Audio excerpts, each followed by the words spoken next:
This podcast is presented by the Prince George's County Memorial Library System. Hi, I'm Hawa. I'm Heather. I'm Kelsey. I'm Hannah. And this is our podcast, These Books Made Me. Today, we're taking a terrifying peek into the books that scared us, or scarred us, as children. While we're technically on inter-season hiatus, we'll continue to bring you some bonus content. Friendly warning as always, this podcast contains spoilers.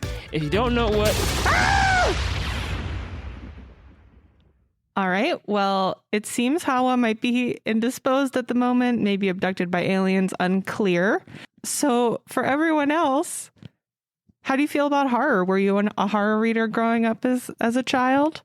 Kind of accidentally. I didn't identify as a horror reader, but I read all sorts of different things, and horror was definitely sprinkled in there. I think I went through periods, but I don't know that I focused ever at any point on children's horror books. Like, I read Goosebumps sporadically. I had a Stephen King phase in middle school for sure. But yeah, I don't know that I would ever say that I was just reading horror, like that I had a horror era. I am and always have been a giant wimp. So I decidedly did not read horror unless it was like a spooky special, which I'll talk about a little bit later. But I remember my cousin gave us a huge box of Goosebumps books, and my mom put them in the basement, and I would not even go into the basement while they were in there. And the Smile and Say Cheese one was on top, and I saw it one time, and I had nightmares for weeks. So I was not really a horror reader. That's so funny that you say that, Kelsey, because I was kind of the exact opposite in terms of like being scared by the books anyway. Like, I didn't read much. Honestly, probably Goosebumps is probably like really the only horror that I read. But like I would read it and I'm just like, so how do these words or even these images make people scared? Like, the covers didn't look scary to me. So like the fact that you were running away from them, I'm just like, oh, okay, this is cool, I guess. There were skeletons and stuff. See, I think monster books were not scary to me. I do remember, and I think this is a function of being Catholic and having a Catholic grandmother. Things with possession or exorcism, those were scarier to me because I think when I was little, I was under the impression that could happen. I remember my grandmother getting rid of a Ouija board that my cousin and I were given because she said it could like let spirits or demons into the house. Like we could get possessed by it. So I think things like that, like if it was a book, like The Exorcist was a much scarier thing to me than like Pet Sematary or like Frankenstein. This is reminding me of the time that I had a friend come over to play, and I didn't know them very well. They were like sort of more of an acquaintance than a friend, and like they played with this stuffed animal of mine that had like these realistic glass eyes and told me it was haunted by a demon, and I've just never forgotten that. I mean, I think all dolls with realistic glass eyes are probably haunted by something. Well, and any of the like animatronic kind of dolls, I don't know. Teddy Ruxpin may have been before. Oh, I had Teddy Ruxpin. Your time. Well, my brother had a Teddy Ruxpin, and we had these books, because you could put the cassette in to make him talk along to the Teddy Ruxpin books or whatever. But you could put in other cassettes, and he would move his mouth and stuff. He would turn on. So I used to put like inappropriate cassettes into Teddy Ruxpin, and then it would just start going, and my brother would get freaked out. Bonus points if you can terrify your siblings. Absolutely. Ideal. Hearing all of us talk about the things that scared us or didn't scare us, it's so individual, like what you find horrific. The toy that I had that scared me the most was I had like a 3-foot tall Grinch doll. Yikes. That sounds scary. It was terrifying, and I would always put it at the bottom of my toy chest. That's fair.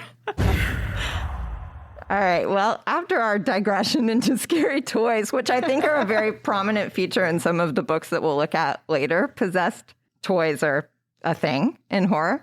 I did do a little research. I've got some context on horror as a genre. Horror has long been a genre defined by women authors and audiences. The 18th century author Anne Radcliffe was a pioneer in Gothic fiction and brought the genre to the masses with foreboding supernatural romances that centered female characters as protagonists with agency. She was the highest paid author of the 1790s, netting 1,300 pounds for her works, The Italian and The Mystery of Udolpho. And both of those are like supernatural romance books. She was groundbreaking for the genre, female authors, and author pay during her time, and her books influenced such authors as Jane Austen and Christina Rossetti. Following in Radcliffe's footsteps, we had Mary Shelley, who wrote Frankenstein in 1818, and she completely redefined the boundaries of Gothic horror and created science fiction as a genre with that book. The genre continues to be embraced by women, both as authors and as readers, with notable authors such as Anne Rice, Carmen Maria Machado, and Octavia Butler blurring the boundaries of genres and embracing horror as a genre in which to explore gender issues, women-centered erotica, adult fairy tales, and science fiction.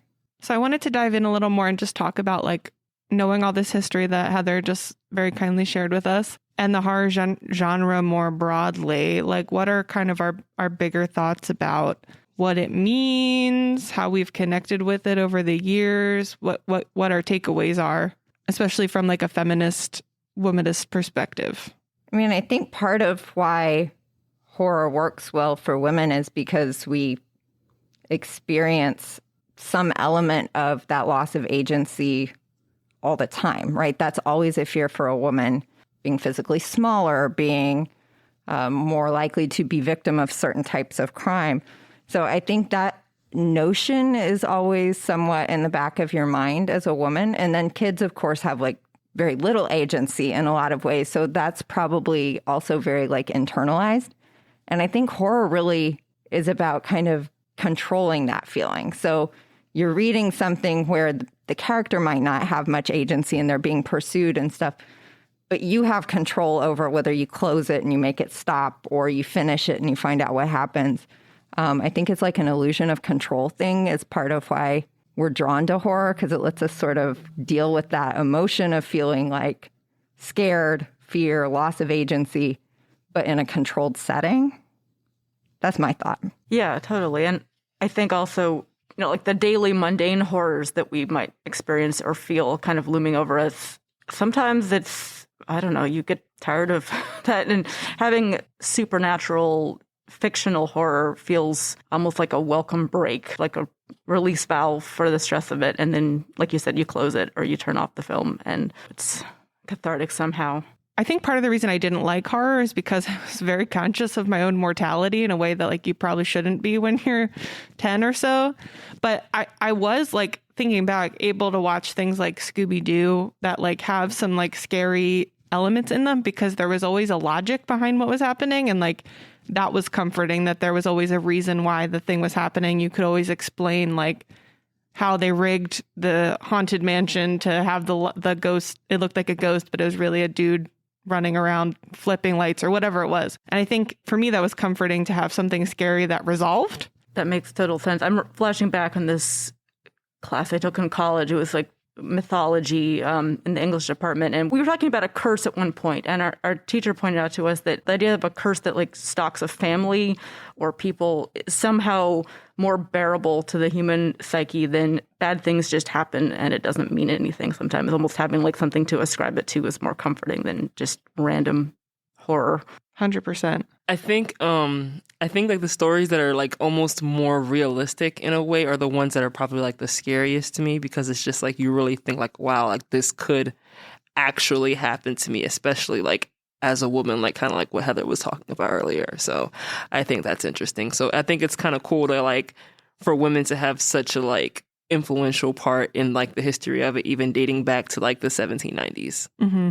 I was just thinking about, as an adult, I've pushed myself to read some scarier stuff recently. And there's some really cool things that authors are doing with like using horror to bend genres, as Heather mentioned in the history, but also like speak to social problems as a horror. So Alyssa Cole's When No One Is Watching, which is about gentrification, and Stephen Graham Jones, who's not a woman, but like talking about Native American experiences and using cultural elements from his tribe to create a horror story that is like really only a story that he and his family and friends could tell.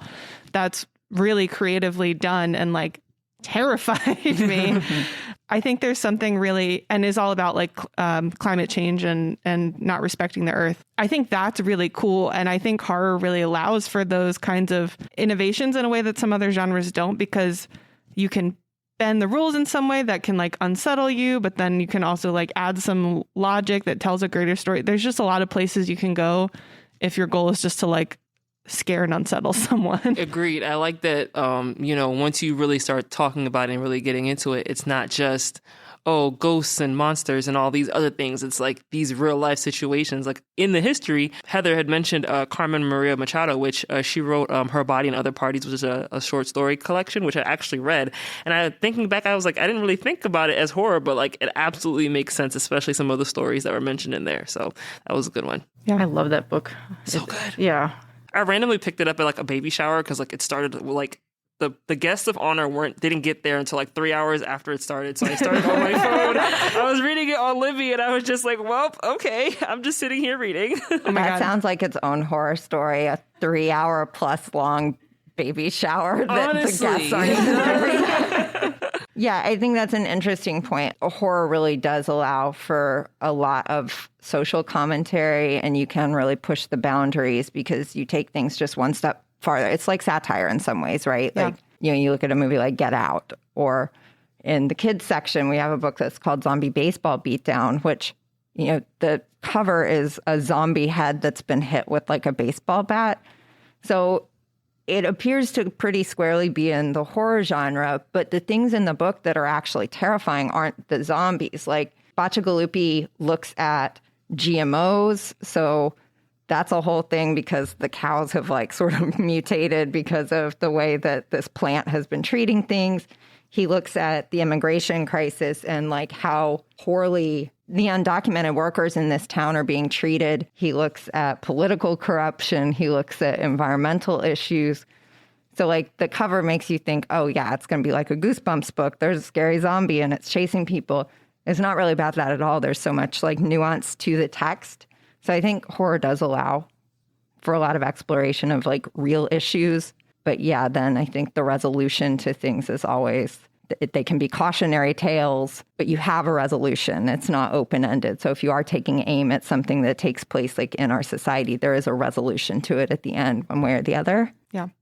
I think for kids, that's so important. For adults, I feel like the genre doesn't always provide that because the goal is to make you feel like bad almost in a fun way. But I think for kids, it's so important that there's some feeling of like you've gotten some, like you were talking about, agency back in the situation. Otherwise, you're like, what did I read that for? Yeah. I love that you mentioned the difference between that for adults and children, because I do feel like, especially like in movies, I know we're talking about like books, but especially I think in movies also when it comes to like adult content, a lot of the times part of the suspense or part of what's so scary about it is that you really don't know if there's going to be like a resolution that's going to be like positive. Like sometimes the story just ends. Some people are dead. Some people go back to living their lives. It just is over. And I think that's what keeps me on my toes. And it could happen again. And it can happen again. Exactly. I did want to bring up true crime as a genre as well, because it is another genre that women tend to gravitate towards more than men as readers. And it was certainly something like I read a ton of true crime again when I was a kid, late elementary and middle school especially. And those books really unsettled me.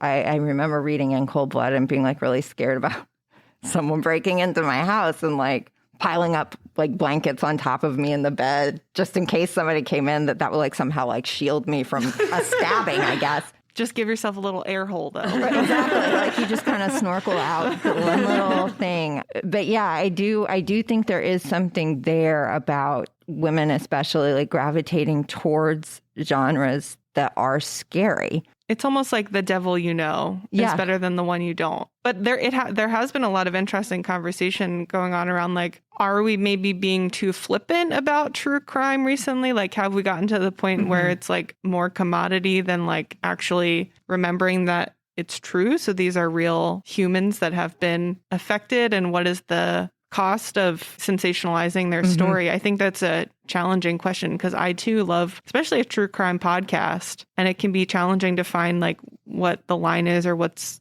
appropriate versus like taking advantage of the situation. Well, and also with media, I think this kind of to some degree maybe ties into something that Hannah did some research on with a horror trope. The stories that media will sensationalize that are true crime, they're the ones where the victims are pretty, they're young, they're white, They're often very photogenic. So those are the stories that get constant airplay, even though that's certainly not the only people on the receiving end of crime or violence. And I'm wondering how much that does sort of connect to the final girl idea that Hannah kind of looked into, because horror as a genre does often center this sort of like damsel in distress idea that is the young, pretty, relatable. I don't know. Hannah, did you want to talk a little bit about what you found? Yeah, totally. I think what you said is really interesting, and I kind of want to do some more research into that, like maybe the potential connection between those two concepts. But let me just give a quick description of the final girl trope, although I expect a lot of people are familiar with it. But I'm going to start with a brief definition from Merriam-Webster, because apparently they defined this, which I love. The final girl is a trope in horror movies referring to the female protagonist who remains alive at the end of the film after the other characters have been killed, when she is usually placed in a position to confront the killer. According to TV Tropes, which is a site I spend way too much time on, the term was coined by Carol J. Clover in her 1992 book, Men, Women, and Chainsaws, Gender in the Modern Horror Film. And TV Tropes also notes that the final girl can be interpreted in a couple different ways in film theory. On one hand, the character seems to be the living embodiment of stereotypical conservative attitudes of what women, quote, should be. On the other, feminists have noticed that through this device, the males in the audience are forced to identify with the women in the climax of the movie. So it's clearly like a multi-layered, complex concept. But I mean, I think we can think of examples of the final girl in almost every horror film we've ever seen. With true crime and then also with horror as a genre, like we're talking about, we've kind of mentioned that as women, we can relate with the woman in peril or the kid in peril in a book because there is some element of that for us in real life. Whereas are men relating to that because it gives them distance from it? Like, oh, I enjoy this because it's happening to someone, you know, weak, quote unquote weak, right? Not to me, a man. So I don't know. There's something to that. Again, like the news will play constantly something about, you know, a young pretty girl that's missing or has been murdered.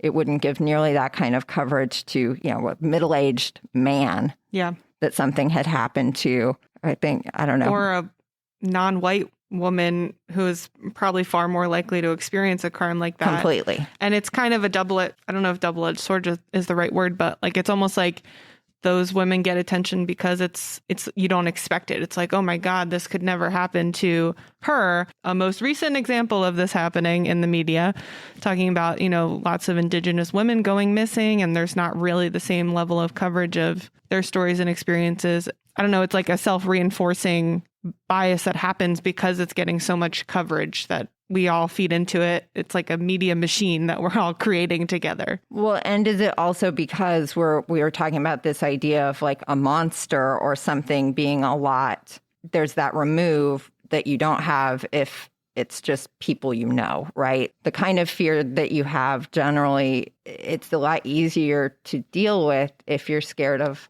you know, a monster or a stranger, right? You know, doing violence. So the news picks these, you know, very infrequently occurring statistically kinds of deaths where it's stranger grabbed a girl off of the street, child abductions, things like that.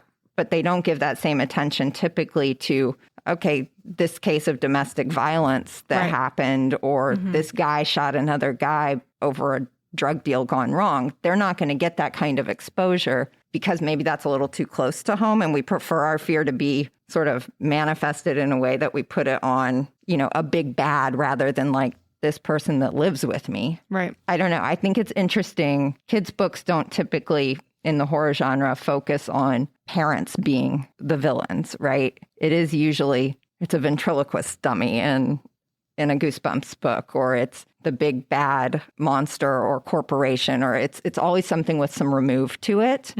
Or it's a haunted doll, taking us back to scary toys. I'm thinking of Holly Black's Doll Bones book. Doll Bones is great. Oh my God, it's such a... I love that scene when they're in the diner and they have the doll in the backpack and she's a little doll with blonde hair, which is relevant in a sec. And there's like 3 of them, 2 or 3 of them, I can't remember. And they order like French fries or whatever. And then the waitress asks, does your little blonde friend want anything too? So apparently the waitress was seeing the doll as a little girl. That scene gives me chills. I love it. We have asked some of the staff at the library and teens in the community, different kinds of folks, to tell us about what books scared them as a kid or scarred them or both. And so I thought maybe we could just quickly talk about each of ours and then we will throw it to our audience submissions. Goosebumps is like a classic that I think a lot of people will relate to, just remember reading. Kelsey was scared to see the covers. That wasn't the case for me. But, they were good stories. They caught my attention. They were quick to flip through. I think for me, my issue was having a hard time like visualizing what like actually would happen. But like I also remember, and it's funny, I didn't really think of it being like scary until Heather was talking about like the missing girl story. But I don't know if you all are familiar with like the Pretty Little Liars. Mm-hmm. I know if you aren't familiar with the books, you're probably familiar with the show. Having read those and having that show come out, even though I was a little older, I was like in high school by then, it still kind of gave that visual and that was kind of scary. So that's my take. Pretty Little Liars terrified me, but I did love them. I randomly started rewatching it again recently and I was just like, there's a lot wrong with these stories, but that's a different episode. I think Hannah and I have a shared one to talk about. Yes. We tend to start kids really early in horror because fairy tales are essentially horror at heart, right?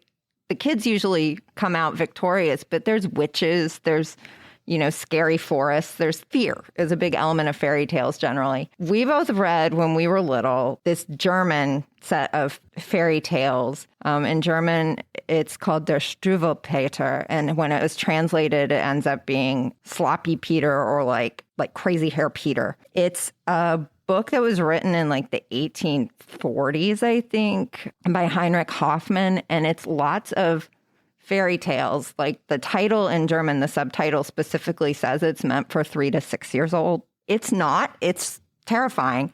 They're all cautionary tales in which children do something wrong and then something horrible happens to them. So like there's a child who like sucks his thumb all the time and then he keeps being told, stop sucking your thumb. Stop sucking your thumb. That's really bad. And he doesn't listen. He keeps sucking his thumb. So then this tailor comes and cuts his thumbs off. There's also one with a kid that doesn't want to eat what's served to him. He won't eat his soup. He won't eat his soup. And then he eventually just wastes away and dies because he refuses to eat the soup. So they're really horrifying tales with really scary illustrations. I mean, Hannah, we've talked about this book multiple times before. The illustrations in particular are horrifying and we should put them in the blog. Yes, absolutely. You really need the visual. It's been a long time since I read it, but I think I remember vividly the one where, isn't there a child who picks his nose and his fingertip gets bitten off by some sharp mouth thing that lives in his nose somehow? It's just, you do X, bad things happen. Yeah, the girl that plays with matches burns up alive. It's very Edward Gorey. What a lesson to send to kids. Don't play with matches if you don't want this to happen to you. And the illustrations have her, immolating. But is it really any worse than those after school specials that, do drugs once and die? Everyone ODs, gets in car crashes. I remember watching one as a kid where there was one tiny pocket knife and it killed all the kids hanging out. And I'm like, well, this is what happens with knives. Never have one knife. I did not read many horror books, but I did make exceptions for any of the mystery or scary versions of the book series that I read. So I definitely read a lot of the Babysitter's Club mysteries, which terrified me. But the one that sticks out vividly in my mind is the Sweet Valley Twins Super Chiller number 5, The Curse of the Ruby Necklace. Oh no, what happened to Elizabeth and Jessica? Well, I'll read you the summary. They land small parts in a movie being made in Sweet Valley about the mysterious death of a 12-year-old. Jessica finds an old necklace near the mansion that the 12-year-old died in and puts it on, and that very night she has a nightmare about the girl falling to her death. can the necklace hold a secret to the murder? That's intense for a Sweet Valley High. Yes, and here's the most embarrassing part. It's not a Sweet Valley High. It's a Sweet Valley Twins, which is the younger version. And I was so afraid. Like, I couldn't be in the same room with it. I remember, like, almost not being able to finish reading it, but I had to, like, force myself to because I was hoping maybe it would be, you know, like a resolving answer. And I don't think it was. And it was very upsetting. And I was very traumatized by that book for a long time. Plot twist. So I'm going to tell you something embarrassing about one of the books that most terrified me when I was a kid. Has anyone read Bunnicula? Yes. Oh, yes. I was terrified of that book. I loved it, but it terrified me and I couldn't sleep. And my parents were like, what? It's vegetables. Like, the rabbit's going after vegetables. And I'm like, it's too much. Too much. I also was terrified by a Spider-Man comic because I used to read the comics every day, like even the ones I didn't like or understand, I would read them all every day. But they had a whole plot line about a vampire, like Spider-Man's fighting a vampire. For some reason, like that terrified me too. Though the vampire was like barely in frame. It was usually just Spider-Man trying to figure things out. I don't know. Hilarious. Like, my boyfriend is a huge Spider-Man fan, so after this episode, I'm going to be like, yeah, so Vampire Spidey?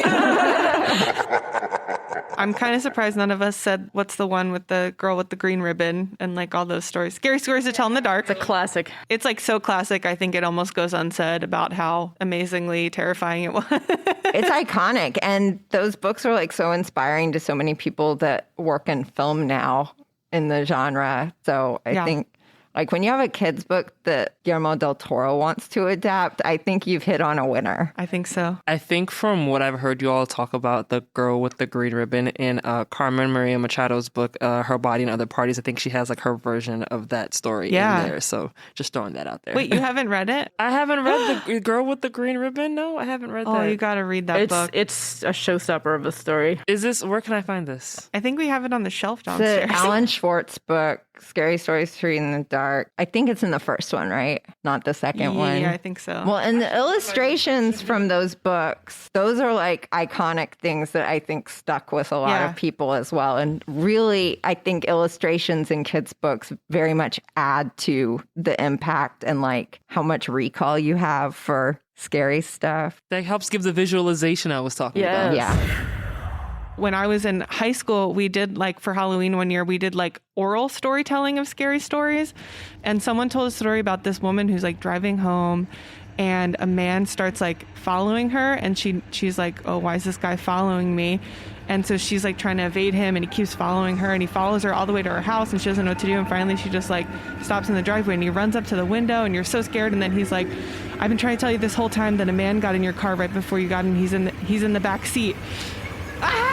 Yeah. That's a whole other thing for kids. So scary stories like oral tradition, that you have this like whole genre of horror stories that you tell at sleepovers. You know, there's the I know where you are and I know where the baby is phone call one. There's the hook one with the guy with the hook hand, which I think bleeds into the guys in the back seat one. There's Bloody Mary, of course, like who didn't have a sleepover where it was like, go say into the mirror 3 times, Bloody Mary. Terrifying. We didn't do that at sleepovers. We did it in the really spooky bathroom of my elementary school, but specifically the one that was right next to the gym. That was the Bloody Mary bathroom. I definitely did those at sleepovers in my cousin's house. Like me and my sister, we would just do it. And I'm just like, but when I was by myself, it didn't feel as scary, but it felt scary when I was with them. Maybe because they were just screaming just because. It's about it being hyped up. Yes, absolutely. If anybody needs to relive that experience, you can watch season 1 of Supernatural has a Bloody Mary episode. It was just me. I'm afraid of vampire rabbits, so you know, I'm not a reliable narrator. Vampire vegetarian rabbit. Right? But like there's that episode, like I could not sleep for a long time after I watched that episode. There's also a genre of like urban legends for anywhere somebody grows up where you hear the stories as a kid. So like around here, Goat Man. We also had like a version of Goat Man when I was a kid too. I feel like everywhere there's either a story about something with train tracks where like if you park here and you put powder on your bumper, you'll get pushed off the track. There'll be ghostly fingerprints. There's a Goat Man. I recently went to Louisville. There's a Goat Man in Louisville who lives under the train trestle. Yeah. So there you go. Both in one. The Goat Man in San Antonio, I think, also lives under train tracks. Makes sense. Yeah. Do they ever get together, like all these different Goatman convention? Like a family reunion? Do they like talk about who they've been haunting over the past year? Like Goatman here hosts it at Crybaby Bridge, invites all of his goat relatives. All right. Well, this was a lovely trip down memory lane. I'm so excited to hear what our guests have to share. So let's throw it over to them. My name's Alana Scott.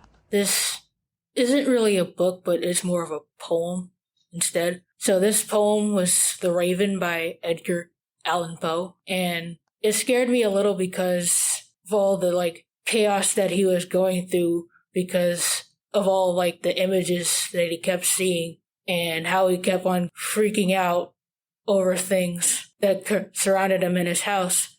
And it was kind of scary to picture him doing all that. So that's like something that scared me back then. It did make me more interested in more of his poems and other scary things because it was like a bone chiller. Yeah, it made me more interested in like scary poems or any type of scary reading in general. My name is Christine, and I'm 13 years old, and I'm in 8th grade. One of my favorite library books would have to be Wish by Barbara O'Connor.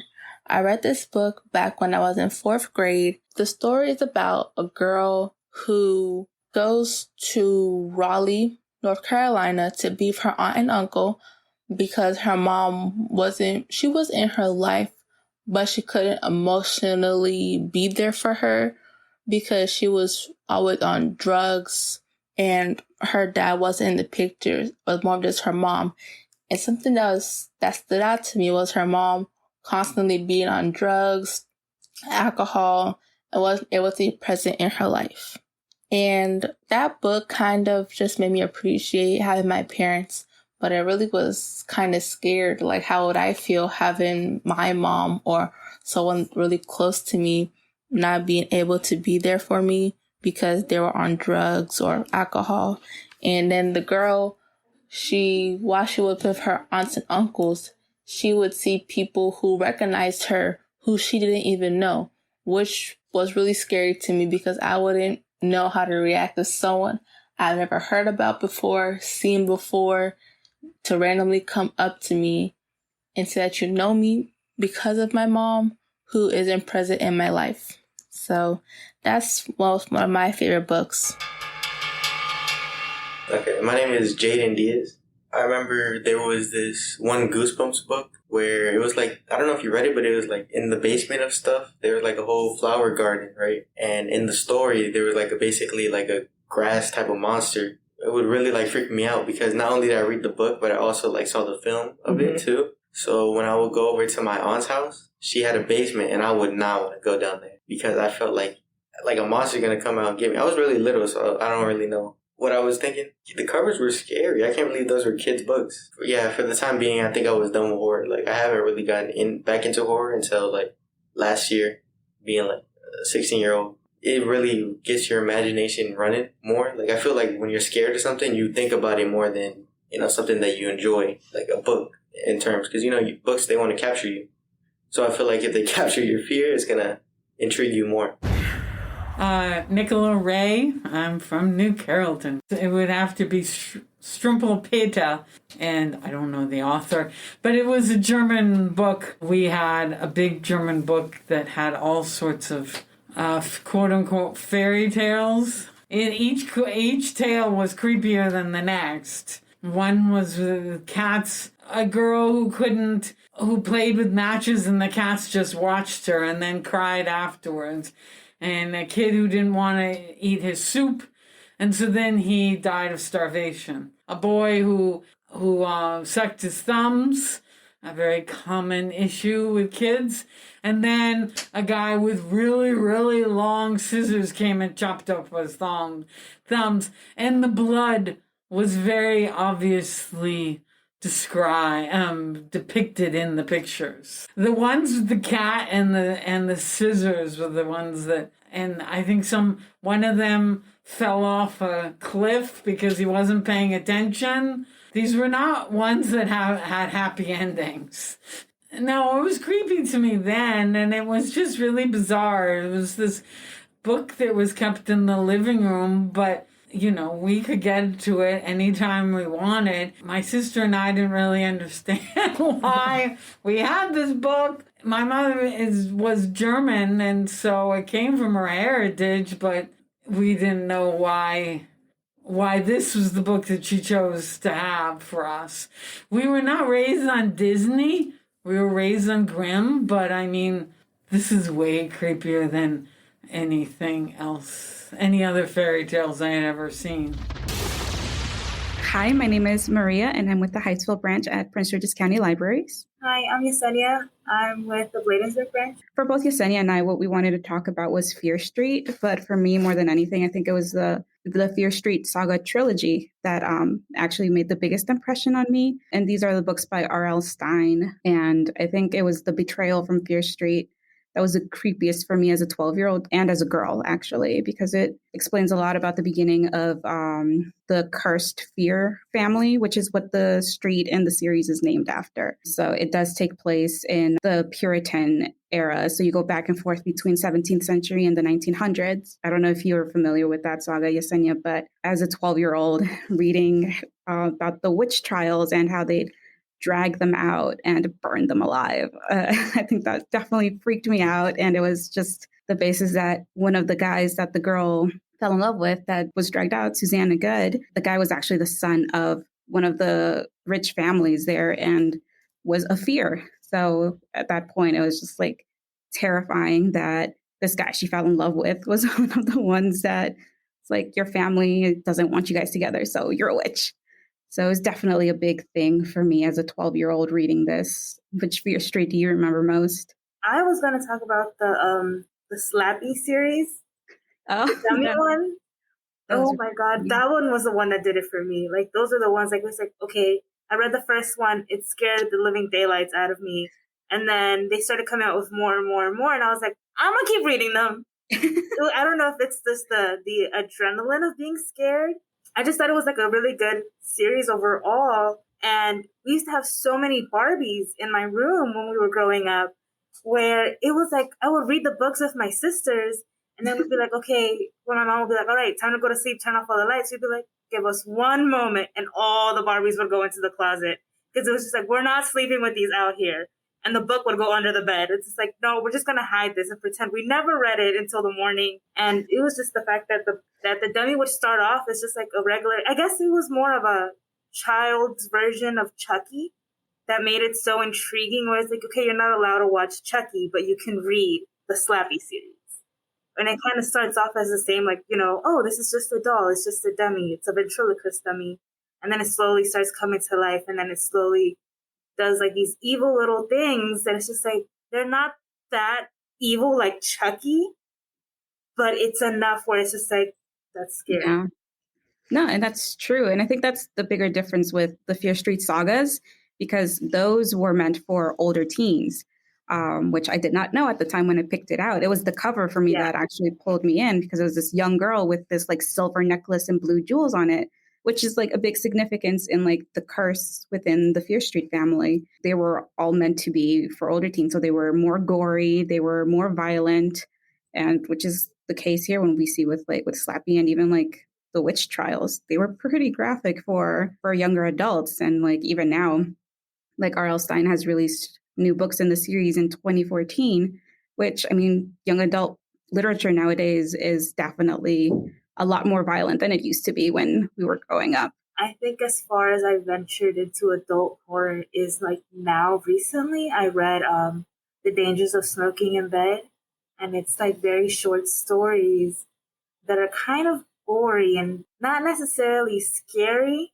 The premise is kind of like disgusting. Disgusting and gory, not necessarily scary, just very, you can definitely see the track where that led from reading R.L. Stine and then going into this, was just like, okay, the R.L. Stine stories were still short stories, small books, and then reading The Dangers of Smoking in Bed still has the short stories and then the same scary premise.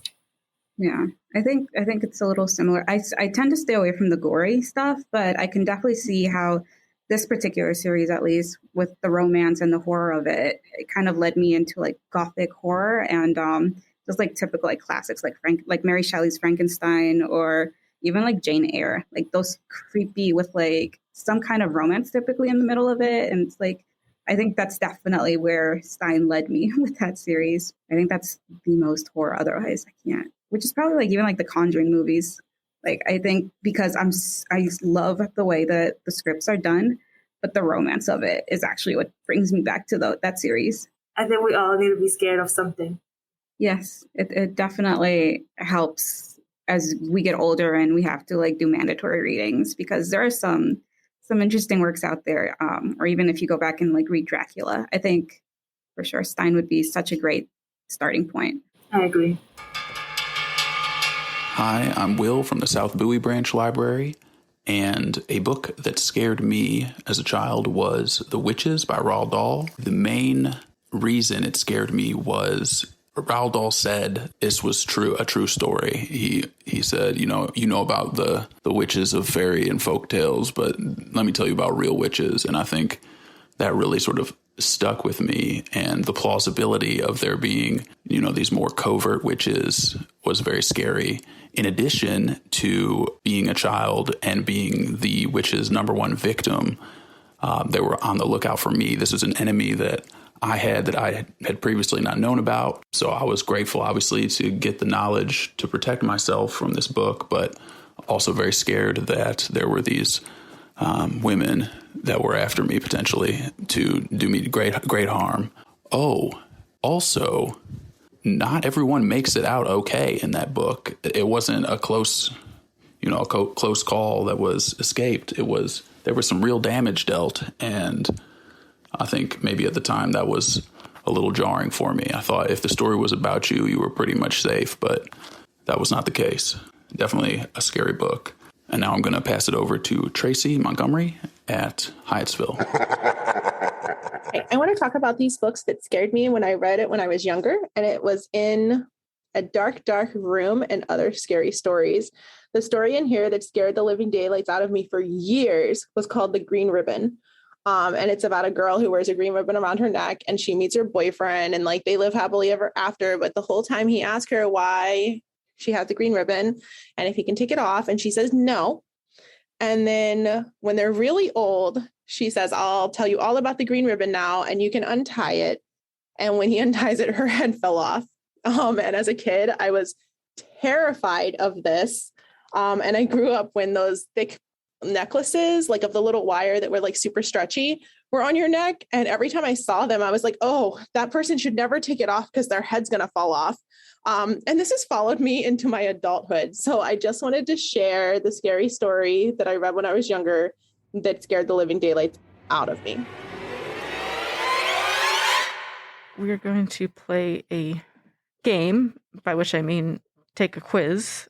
This is from Penguin the publisher, and it's called Which Literary Monster Are You? All right, question 1 of the Literary Monster quiz is, your mate and you have just had a big disagreement. You sock them in the face, tell them it's fine, but secretly spite them later, scream at them from across the street, freeze them out and stop talking to them for days, or attempt to bite them because you smell blood in the water.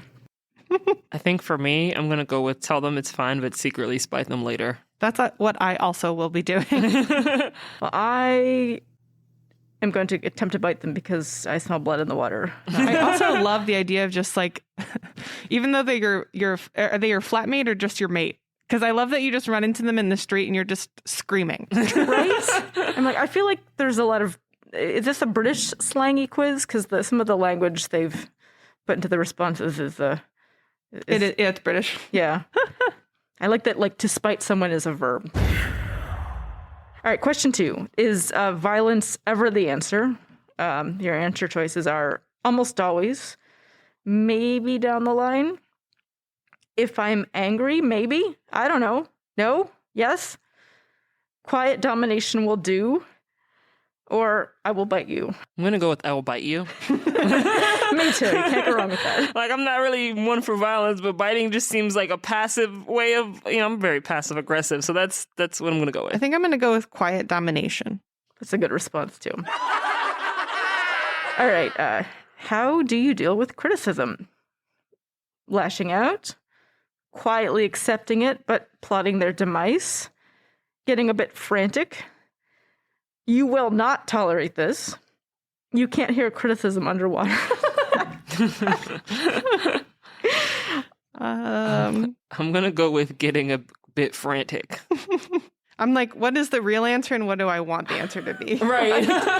Honestly, I probably just get a bit frantic, but I would like to plot their demise. So I think I'm going to do that. I think I'm no longer doing any real answers, and I'm just going to go with you can't hear criticism underwater. You're going to be Jaws.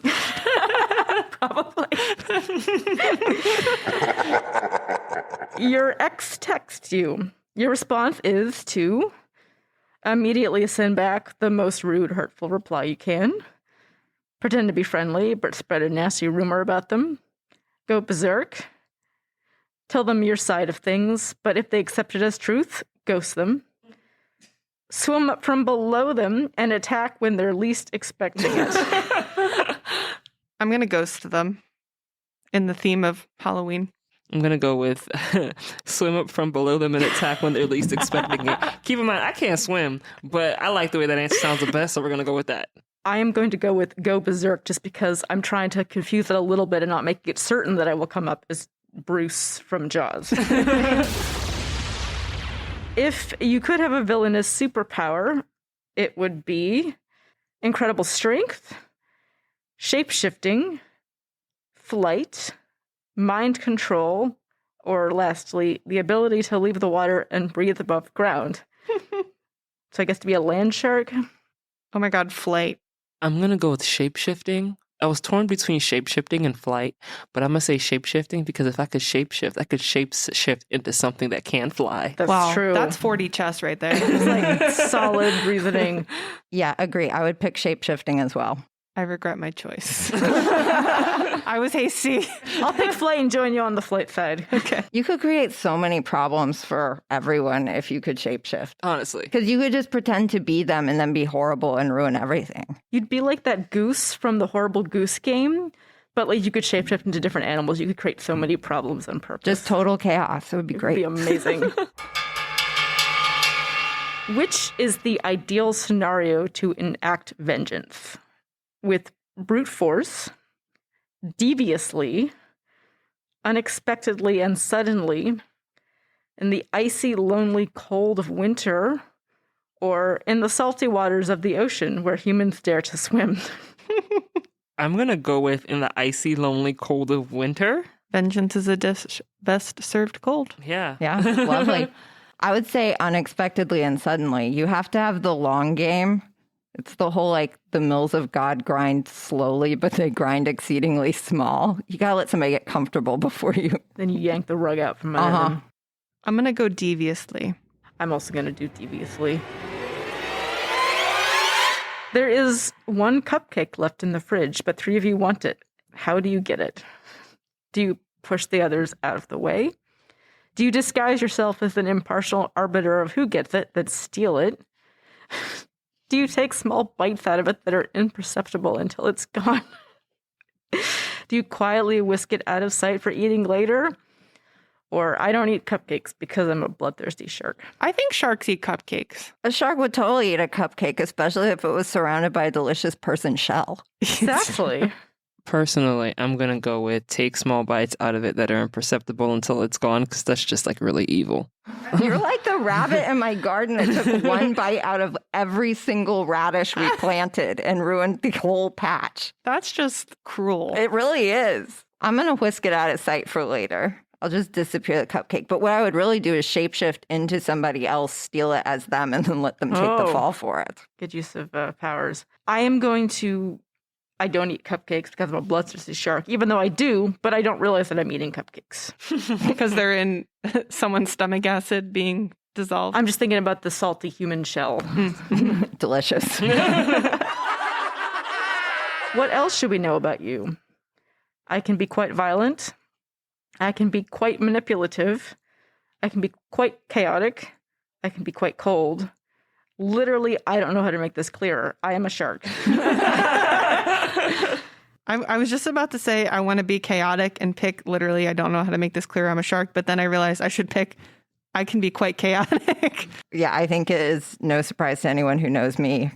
Chaos is awesome. So Chaotic is also definitely what I was going to say. I also have to go with chaotic. Also, I feel like the other ones are low-key problematic. Like, I'm manipulative, and I know that I am. Like, I'm not admitting that on a podcast. I'm sorry.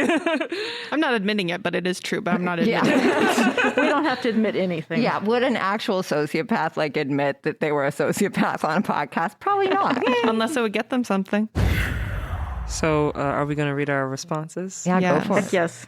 Okay, so mine says, you're the birds from the birds. The birds don't the birds don't need weapons to kill you. They were born with beaks, bills, nebs, and mandibles. If they were capable of complex emotions, you'd call them angry, but they're not capable of complex emotions. They're driven only by an ineffable compulsion to peck you to death because you're a human and they are birds. Like the hordes of birds, you're straight up chaotic and unpredictable. Best to stay on my good side. Yeah, y'all better stay on my good side. I've never heard birds that many times in one That sentence. was a lot of birds. And also maybe the birds are so just really mad because they were told they were incapable of complex emotion. Right? Yeah, we don't know. You don't know They're their life. attacking because they're upset by that comment. Right.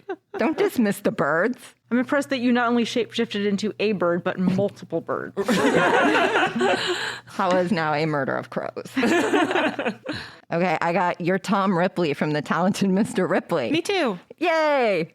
The real horror inside Tom Ripley is that he's so polite, likable, and charmingly starry-eyed. You find yourself willing him to succeed in his campaign of remorseless manipulation, murder, and identity theft.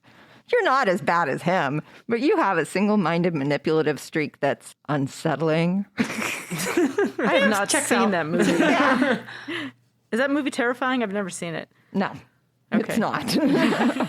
Well, I am the shark from Jaws. Yeah, surprisingly. No surprise. Well played, Hannah. Man, you're biting people and smelling blood in the water. You're just a shark. The teeth of the sea, the monster of the deep blue, the hulking mass of murderous flesh that will rise silently from the dark and tear people limb from limb. Because it's just what evolution has hardwired you to do. Just admit it. It's fine. You're a shark. Well, I feel like that revealed some deeper truths about ourselves. Have you ever for read sure. any of these books? Well, I guess are these books or movies or just characters in general? They're books. Some of them have movies on them, I guess, because they're good. I haven't read any of these, but I think I'm going to look into the I birds. guess because they're good or whatever. Yeah, whatever.